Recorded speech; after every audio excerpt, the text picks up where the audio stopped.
गत अध्याय रे आमे आलोचना करथिले तंत्र कौन, तंत्रर संज्ञा कौन एवं तंत्रर मेकानिज्म टा कौन, जहा द्वारा आमे बुझिबा को चेष्टा करथिले जे तंत्र कोनोसी जहा को आमे ओडिसा रे गुणी गारडी वेस्टर्न कॉन्डोनेट वेस्टर्न पैटर्न रे कहउचंती ब्लैक मैजिक इत्यादि ये सब जिनस नुह। डिस्कशन रो द्वितीय चरण रे आज आमे डिस्कशन करबा को जाउचे जे तंत्र रे गुरुंकर आवश्यकता काहेकि अछि। एटा गोटे अति मुख्य प्रसंग। साधारण शिक्षा हेउ बा सामाजिक शिक्षा हेउ, उच्चतर हेउ बा प्राथमिक हेउ, कौनसी प्रकार शिक्षा करबा पई हेले गुरुंकर आवश्यकता रही। एटा एक सामाजिक व्यवस्था, किंतु आमर आध्यात्मिक दुनिया रे विशेष रूप से तंत्रर ये जो कौशल दुनिया रे गुरुंकर गुरुत्व सामाजिकतार गुरुत्व अपेक्षा 1000 गुण अधिक। यार कारण कौन मु से गोटा को आज आलोचना करिबा। प्रथम कथा, गुरु कौनसी व्यक्तिर नाम नुह, गुरु एक पदवी। जेमिति भारतर गणतांत्रिक व्यवस्था रे प्रधानमंत्री, मुख्यमंत्री, समस्त मंत्रिमंडल नाम गुड़ाक एक एक पदवी, जहाँकि प्रति इलेक्शन पर परिवर्तन हुए। पदवीटा से थाए केवल पदवी रे बसुवा व्यक्ति जनक परिवर्तन हो जाती। ठीक सेमती गुरु एक पदवी, किंतु टिके एठी व्यतिक्रम रहे कौन, तंत्र दुनिया रे प्रवेश करथिबा शिष्य जनक बा शिष्या जनक जेतेबेले गुरु धारण करंती बा गुरु दीक्षा दियंती, सेतेबेले जेउ व्यक्तित्व जनक ठारो से दीक्षा नियंती, से व्यक्तित्व जनक ता पई बा से शिष्य पई बा शिष्या पई आजीवन गुरु हेकि रहंती। से पदवी रे परिवर्तन हुएनी कि से व्यक्तित्व रे परिवर्तन हुएनी। एमिति कि जदि गुरु इहलीला संवरण करंती, देह रक्षा करंती, तापरे मध्य से गुरु तापे गुरु ही हेकि रहंती। एमिति काहेकि रखा है? प्रथमे आमे बुझिबा गुरु परंपरा विषय रे समस्त जानिचे। तंत्र रे गुरु परंपरा रे विशेषत्व कोन? मु मोर प्रथम आलोचना रे कहिथिली जे शरीर सूक्ष्म तत्व गुड़ को प्रसारित करबा एवं सुरक्षा दवा, यह ही तंत्र रे एक कौशल बा ए कौशल को ही तंत्र कुआ जाए। जदि कौशलर कथा आसुची सेठी एपरि एक व्यक्तित्वर आवश्यकता रही जे कि से कौशल द्वारा निज शरीर सूक्ष्मत्व को प्रथमे प्रसारित कर सारी। अर्थ से व्यक्ति जनक प्रामाणिक रूप से तंत्रर समस्त तत्व एवं तथ्य को अंगीभूत कर सारी। से प्रकार व्यक्तित्व को आमे गुरु बोली कहे साधारणतः। आउरी गोटे शब्द मध्य अच्छी तंत्र दुनिया को आचार्य बोली कह जाए। आचार्य कथा अलग एवं गुरुंकर कथा अलग। मैं आग गुरुंकर कथा कहूँ। तंत्रर मूल लक्ष्य रही कौन, जो आत्मा आम शरीर टी धारण कर आम शरीर जो आत्मा द्वारा धारित होती, सनातन धर्मर मूल तत्व कहूँ ताहा शंकराचार्य ठारू आरंभ करंतु बा कौनसी उच्च स्तर ज्ञान युक्त होता शास्त्र को आपण जातु, सबु शास्त्र गोटे कथा गोटे स्वर रे कहती जे आत्मा परमात्मा अंश। एटा केवल कहा जाए। एठी गुरुंकर भूमिका कौन? गुरु हेउचंती सेही लोक जनक बा सेही व्यक्तित्व जनक जी ए उक्तिटी को निज जीवन रे प्रामाणिक रूप से प्रमाणिक कर सारी बा प्रमाण पाई सारी। सेही व्यक्तित्व जनक ही गुरु हेबा पई योग्य। जी निजे प्रमाण पाइनी एवं निजे निजे प्रामाणिकता को धारण करेनी से अन्य को प्रमाण दे पारिबो नाही। आम ओडिया रे गोटे कथा अछि, जहाँ न देखिबो बेनी नयने परते न जीव गुरु वचने। एठी बेनी नयनर अर्थ दुईटी आखि आक्षरिक अर्थ रे, किंतु एठी बेनी नयनर अर्थ हेउछि निजे जोटा प्रमाण न पाइछ सेटा गुरुंक कथा रे मते ता विश्वास करिवोनी। एटा सामाजिक स्तर रे। तंत्र रे कोन यार टिके अलग रहउछि। जेहेतु तंत्र साधना करुथुबा लोक जनक बा तंत्र कौशल द्वारा निज सूक्ष्मत्व को प्रसारित करबा पई प्रचेष्टा करुथुबा व्यक्तित्व जनक परम ब्रह्मंकर अस्तित्व सहित संपूर्ण अनभिज्ञ। से केवल शुणिछि जे आत्मा हूँ परमात्मार अंश एवं तंत्र लक्ष्य कौन, ए खंडीभूत अंशटी को जो अंशटी परमात्मा मूल स्वरूप खंडित होकर आज पृथ्वी पृष्ठ को आसी गोटे देह धारण करिछे ताको पुनः ये पंचतत्वर बंधन रु काढ़ी से खंडित होइतबा अंश सहित जोड़ी देबार अछि। यह तंत्र मध्य लक्ष्य, यह वैदिक परंपरा मध्य लक्ष्य, यह ही ज्ञान लक्ष्य। से शंकराचार्य कहले सा विद्या जा विमुक्त ये, जे मुक्ति प्रदान करि सी ही होची विद्या। मुक्तिर अर्थ होचे बंधन रु मुक्त। ये बंधनटा कि प्रकार बंधन ना पंचतत्वर बंधन। एबे एथुरु मुक्त होबा पाई बहुत प्रकार रास्ता कर दिया गला। भागवत गीतार जेते प्रकार अध्याय वंदना करा जायछि से सब होउछि ये पंचबंधन रु मुक्ति पाइबार गोटे गोटे सूत्र, जोटा कि कृष्ण से समय कही देकी जाइथिले। एटा ही तंत्र कौन, वैदिक परंपरा कौन मूल स्वरूप, एटा मूल प्रिंसिपल आम जहाँ कहबा मूल सिद्धांत। एबे फरकटा कौन रोचे तंत्र रे, जो शिष्य जनक गुरु दीक्षाटी ग्रहण कला सी गुरु को निजर सर्वस्व बोली भावे बा भाविबाकू हुए। सर्वस्वर अर्थ कौन? सर्वस्वर अर्थ होउछि निज ठार मध्य अधिक। यह कहीं करा जाए? एथिरे तो कौन सी तर्क कथा आसुनी। मु जनकू आखि मुजिक भल पाइबी, एथिरे लॉजिक कौन रहिला? तो गुरुंकर एठी गुरुत्व कौन? मु तो जहाकू चाहिए ताकू भल पाई परिबी। गुरुंकर गुरुत्व कौन?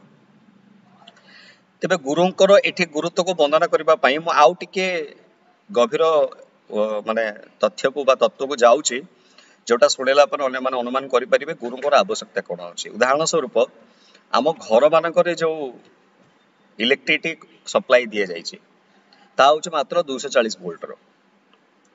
240 वोल्ट रो ये करंट जेते बेले आम घर को आसे, आम घर समस्त जावतीय उपकरण रे शक्तिर संचारित हुए एवं आम ताको उपभोग करू। ठीक, किंतु एई 240 वोल्ट रो करंट आसुछि गोटे ट्रांसफार्मर रु, जहार कैपेसिटी 14,000 रु 20,000 वोल्ट पर्यंत बा किलोवाट पर्यंत। एवं ये ट्रांसफार्मर को जो करंट आसुछि सेटा आसुछि कोठु, जोठु मूल जगह रे विद्युत उत्पादन करा जाउछि, जोटे प्रोडक्शन होउछि विद्युत, सेठु आसुछि। गोटे उदाहरण स्वरूप नबा, जदि आमे आम घर पाखर ट्रांसमिटर रु तारटी आम घर को न पकई विद्युत पाई, आमे सीधा सेठु पकेइबा जो जगह उत्पादन होउछि तार सीधा अनुमान करबा, एटा तो संभव नुह, अनुमान करबा जे धरि निया जो आमे तारटा सीधा सेठु पकाउछे जोठु प्रोडक्शन होउछि एवं से करंट तार आमे आम घर को आणुछे एवं ता द्वारा आम घर इलेक्ट्रिक उपकरण को युक्त करुछे। जेतेबेले विद्युत प्रवाह होबो सेतेबेले हमर ए घर इलेक्ट्रिक सरंजाम अवस्थाटा कोन होबो? सब निश्चित भाव पड़ी जीवो, सब निश्चित भाव पड़ी जीवो। ता कारणटी कोन ना, हमर ये घर मानकर जो विद्युत उपकरण लागिछि मूल उत्पादन हेउतबा विद्युतर शक्ति को सहिबा पई एमान असमर्थ, एमाने तयारी हे नंदी सेत पई एमान असमर्थ। किंतु तांको मध्यरे जो विद्युत प्रवाहित होउछि सेटा सेही विद्युत जोटा उत्पादन केंद्र रु आसुछि, किंतु उत्पादन केंद्र रु आम घर पर्यंत आसीबा समय रे ताको अनेक गुड़िए टेक्निकल वे रे ताको चैनलाइज करिकिरी जेतिकी आम पई सुरक्षित एवं निरापद सेतिकी मात्रार सप्लाई आम घर को दिया जाउछे, आम उपभोग करूछे। एई जो मझिरे दुईटी अंश रहिले ट्रांसमिटर जोटा मु कहिली, ट्रांसमिटर कोन करूछे ना सेठो मूल उत्पादनटा को कंट्रोल करिके निज पाखरे रखुछे एवं जेउ घर को जेतिकी दरकार, कहार 1.5 किलोवाट दरकार, कहार 2 किलोवाट दरकार, कहार 2.5 किलोवाट दरकार, आवश्यकता हिसाब रे सेतिकी परिमाणर ट्रांसफार्मर से घर को से सप्लाई करूछि, बाकीटा से निज पाखरे स्टोर करिके रखिछि। आपण माने अनेक समय रे देखिथिबे जेतेबेले आपन के एरिया रे करंट चली जाए, घरे किछ असुविधा हैनी, ट्रांसमिटर फ्यूज उड़ी जाइथिबो। एटा होए कहीं कि जेतेबेले जेतिकी परिमाणर कैपेसिटी धारण करबा कथा ट्रांसमिटरटा जदि ताठु किछ अधिक सप्लाई आसी जाए सेतेबेले ट्रांसमिटरटी पुड़ी जाए, किंतु आम घरटा सुरक्षित रहे। बास उदाहरणटा को मु एठी रक्षा कली माने रखेली, याको मु पतान कंपेयर करिवि बा आपन को कंपैरेटिवली बुझिया पे चेष्टा करिवि। एठी ट्रांसमिटरटा होउची किए ना आम गुरु, जहा को हमें गुरु रूप में ग्रहण करिचे, एवं ये घरटी होउची आमे निजे, एवं ये घरर वैद्युतिक उपकरण होउचनी आम अंग प्रत्यंग, एवं प्रोडक्शन जगहटा जोठारु विद्युत उत्पादन है कि चारिटा सप्लाई होउची से होउची सीधा सड़क ब्रह्म स्वरूप, एवं जो विद्युत प्रवाहित होउची ट्रांसमिटर आम घर को ता होउची से ब्रह्मंकर अभेद शक्ति। विभिन्न रूप हो पारे, पुरुषात्मक हो पारे, स्त्री गुणयुक्त हो पारे, त्रिगुणात्मिका हो पारे, विभिन्न विभिन्न शब्द विभिन्न विभिन्न शास्त्र रे शक्ति की विभिन्न प्रकार संज्ञा रे डिफाइन करा जायछि कि किछि भी हो पारे। मूलतः से शक्ति एवं सेही शक्ति की प्रथम धारण के करूछि ना ट्रांसमिटर माने आम गुरु, से ट्रांसमिटर होबार योग्यता रखिचंती सेथि पई से धारण करूचंती। ଏବଂ ଧାରଣ କରି ସାରିଲା ପରେ କେଉଁ ଘରକୁ କେତିକି ସପ୍ଲାଇ ଦରକାର ସେଟା ସିଏ ନିର୍ଦ୍ଧାରଣ କରିଛନ୍ତି। ଅର୍ଥ କେଉଁ ଶିଷ୍ୟର କେତେ ଯୋଗ୍ୟତା ରହିଛି ଏବଂ ଯାହା ଦ୍ୱାରା ତାକୁ କେତେ ପରିମାଣର ଶକ୍ତିଟି ପ୍ରବାହିତ କଲେ ସେ ସୁରକ୍ଷିତ ରହିବ ଏବଂ ତାର ଆଧ୍ୟାତ୍ମିକ ଜୀବନଟା ସେମିତି ଉଜ୍ଜଳିତ ହୋଇ ରହିବ ସେଟା ଗୁରୁ ନିର୍ଦ୍ଧାରଣ କରିପାରନ୍ତି। এই ଯୋଗ୍ୟତା ତାଙ୍କ ଭିତରେ ଥାଏ ବା ଆମେ ରିଭର୍ସରେ ଯାଇପାରିବା ଏ ଯୋଗ୍ୟତା ଥିଲେ ହିଁ ତାଙ୍କୁ ଗୁରୁ ବୋଲି କହିପାରିବା। ପ୍ରଥମ ଲକ୍ଷଣ। ଦ୍ୱିତୀୟକୁ ଆସିବା, ତନ୍ତ୍ରର ପରମ୍ପରାରେ ଗୁରୁଙ୍କୁ ସର୍ବସ୍ୱ କୁହାଯାଏ ବା ଆରମ୍ଭରୁ କହିଛି ଗୁରୁଙ୍କୁ ସର୍ବସ୍ୱ କୁହାଯାଏ। କାହିଁକି ନା ଯେତେବେଳେ ଆମ ଘରର ଇଲେକ୍ଟ୍ରିକ ଉପକରଣଟି ପୋଡ଼ି ଯାଉଛି ବା ଲାଇନଟି ଚାଲି ଯାଉଛି ଆମେ ଇଲେକ୍ଟ୍ରି ଅଫିସକୁ ଫୋନ କରିକି କହୁଛେ ତ ଇଲେକ୍ଟ୍ରି ଅଫିସ ବାଲାଙ୍କର କମ୍ପ୍ଲେନ ମାନେ ଆମ କମ୍ପ୍ଲେନର ରେଞ୍ଜଟା ହେଉଛି ଅପ୍ ଟୁ ଟ୍ରାନ୍ସମିଟର। ତା ଆଗକୁ ଆମେ ଦେଖିନେ ଖାଲି ଜାଣିଛେ ଅମୁକ ଜାଗାରେ ବିଦ୍ୟୁତ ଉତ୍ପାଦନ ହେଉଛି ଅମୁକ ଜାଗାରେ ବିଦ୍ୟୁତ ଆସୁଛି ଖାଲି ଶୁଣିଛେ ମାନେ ଅନୁମାନ କରିଛେ ବା କାନରେ ପଡିଛେ କିନ୍ତୁ ଏ ଯାଏଁ ଦେଖିନେ। ଆମେ ଦେଖିଛେ କାହାକୁ ନା ଟ୍ରାନ୍ସମିଟରକୁ। ଟ୍ରାନ୍ସମିଟରକୁ ଦେଖିକିରି ଆମେ ଆଇଡିଆ କରିପାରୁଛେ ଯଦି ଟ୍ରାନ୍ସମିଟର ଏତେ କାପାସିଟି ରହିଛି ଏବଂ ଏତେ ପରିମାଣର ସକ୍ଷମତା ତା ଭିତରେ ରହିଛି ତାହେଲେ ଯେଉଁ ଜାଗାରେ ବିଦ୍ୟୁତ ଉତ୍ପାଦନ ହେଉଛି ସେଠି କେତେ ପରିମାଣର ପାୱାର ଥିବ। ଠିକ ସେମିତିକା ଶାସ୍ତ୍ରର ଯୋଉ ଉକ୍ତି କୁହାଗଲା ଯେ ଗୁରୁ ବ୍ରହ୍ମା ଗୁରୁ ବିଷ୍ଣୁ ଗୁରୁଦେବ ମହେଶ୍ୱର ଗୁରୁ ସାକ୍ଷାତ ପରମ ବ୍ରହ୍ମ ତସ୍ମୈ ଶ୍ରୀ ଗୁରୁବେ ନମଃ। ତସ୍ମୈ ଶ୍ରୀ ଗୁରୁବେ ନମଃ ଏକ ଆଳଙ୍କରିକ ଉକ୍ତି, ତାକୁ ଛାଡ଼ିଦବା। ଏଠି ଗୁରୁଙ୍କୁ ତିନୋଟି ରୂପଭେଦ ସାଙ୍ଗରେ ତୁଳନା କରାଯାଇନି। ଗୁରୁଙ୍କୁ କୁହାଯାଉଛି ଯେ ଆପଣ ହଉଛନ୍ତି ଏଇ ତିନୋଟି ରୂପଭେଦ। ଅର୍ଥ ଆପଣ ବ୍ରହ୍ମା ଆପଣ ବିଷ୍ଣୁ ଆପଣ ମହେଶ୍ୱର। ଏବେ ବ୍ରହ୍ମା ବିଷ୍ଣୁ ମହେଶ୍ୱର କିଏ ମତେ ବୁଝେଇବାକୁ ପଡିବନି, ଆପଣମାନେ ସମସ୍ତେ ଜାଣନ୍ତି। ସୃଷ୍ଟି ସ୍ଥିତି ଏବଂ ସଂହାର କ୍ରମର ଯେଉଁ ଶକ୍ତି ଗୁଡାକ ଉତ୍ତରଦାୟୀ ସେମାନେ ହିଁ ବ୍ରହ୍ମା ବିଷ୍ଣୁ ମହେଶ୍ୱର ହିସାବରେ ଆଳଙ୍କରିକ ରୂପରେ ଆଖ୍ୟାୟିତ ହେଇଛନ୍ତି।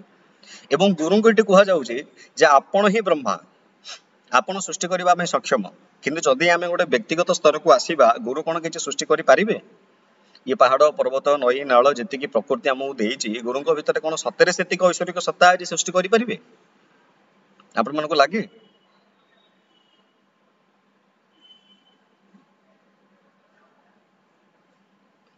ମୋର ଏକ ପ୍ରଶ୍ନ ଥିଲା ଏଇଟା। ନା ନିଶ୍ଚିତ ଭାବରେ ସେଇଟା ଜମା ସମ୍ଭବ ହଉନି ଭାବିଲା ବେଳକୁ। ନିଶ୍ଚିତ ଭାବରେ ତା କାରଣ କଣ ଆମେ ମାନେ ବେଦ ସାହିତ୍ୟ ହେଉ ବା କୌଣସି ପ୍ରକାର ସାହିତ୍ୟ ହେଉ ଯେଉଁଟାରେ ସନାତନ ଧର୍ମ ଏବଂ ସୃଷ୍ଟିର ଧାରା ବିଷୟ ଉଲ୍ଲେଖ କରାଯାଇଛି ଆମେ ସେଠି ପଢିଛେ ଯେ ଆମ ଚାରିପଟର ସମସ୍ତ ଯାବତୀୟ ପ୍ରାକୃତିକ ଉପାଦାନ ଈଶ୍ୱରଙ୍କ ଦ୍ୱାରା ସୃଷ୍ଟି। ଏବଂ ବେଦରେ କଣ କୁହାଗଲା ଯେ ଗୁରୁ ହେଉଛନ୍ତି ବ୍ରହ୍ମା। ଆମେ ଜାଣିଛେ ବ୍ରହ୍ମାଙ୍କ ସୃଷ୍ଟିର ଦାୟିତ୍ୱ ଦିଆଯାଇଛି ବା ସୃଷ୍ଟିର କାରକ ହିଁ ସେ ନିଜେ।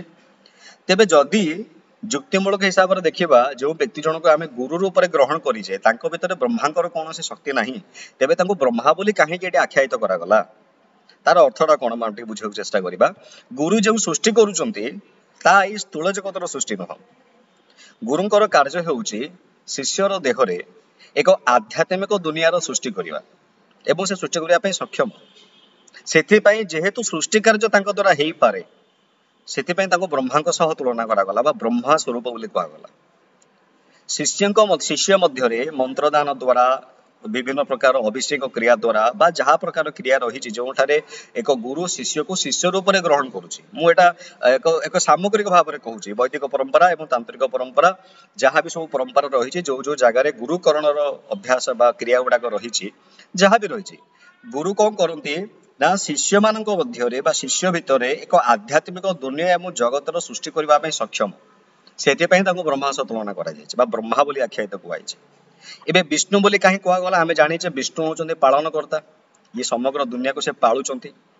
ଏବେ କେମିତି ପାଳୁଛନ୍ତି କଣ ପାଳୁଛନ୍ତି ତାହା ତ ବୈଦିକ ଧାରାରେ ସମ୍ପୂର୍ଣ୍ଣ ସ୍ୱତନ୍ତ୍ର ଭାବରେ ଲେଖାଯାଇଛି। କିନ୍ତୁ ଯଦି ଏଗେନ୍ ଆମେ ସେଇ ବ୍ୟକ୍ତିଗତ ସିଷ୍ଟମକୁ ଆସିବା ଆମେ ଯଦି କୌଣସି କ୍ରିୟାକର୍ମ କରିବାନି ପାଠ ପଢିବାନି ଚାକିରି ବାକିରି କରିବାନି ଗୁରୁକୁ ଆମକୁ ପାଳିବେ? এটা କଣ ପ୍ରାକ୍ଟିକାଲି ସମ୍ଭବ? ନା ସମ୍ଭବ ନୁହଁ। ତେବେ ପୁଣି ନା ଗୁରୁଙ୍କୁ ଏଠି ନିଶ୍ଚିତ ସମ୍ଭବ ନୁହେଁ। ସମ୍ଭବ ନୁହଁ କାରଣ ଆଜ୍ଞା ସାଂସାରିକ କ୍ରିୟା କରିବାକୁ ପଡିବ। ଗୁରୁ ଆସିକି ତମ ଘରେ ଚାଉଳ ଦେଇକି ଯିବେନି, ଏଟା ଅତି ନିରାଟ ସତ। ଚାଉଳ ପାଇଁ ତମକୁ ହଁ ହିଁ ପରିଶ୍ରମ କରିବାକୁ ପଡିବ। ତେବେ ଏଇ ଯଦି ଆମେ ହିଁ ସବୁ କରିବା ତାହେଲେ ଗୁରୁଙ୍କୁ ପୁଣି ବିଷ୍ଣୁ ସହ କାହିଁ ତୁଳନା କରାଗଲା? କାରଣ ବିଷ୍ଣୁ ହଉଛନ୍ତି ଆଧାର ଶକ୍ତି। ଇଏ ଆଧାର ଶକ୍ତି ଉପରେ ହିଁ ବ୍ରହ୍ମା ସୃଷ୍ଟି ତିଆରି କରନ୍ତି। ଅର୍ଥ କଣ?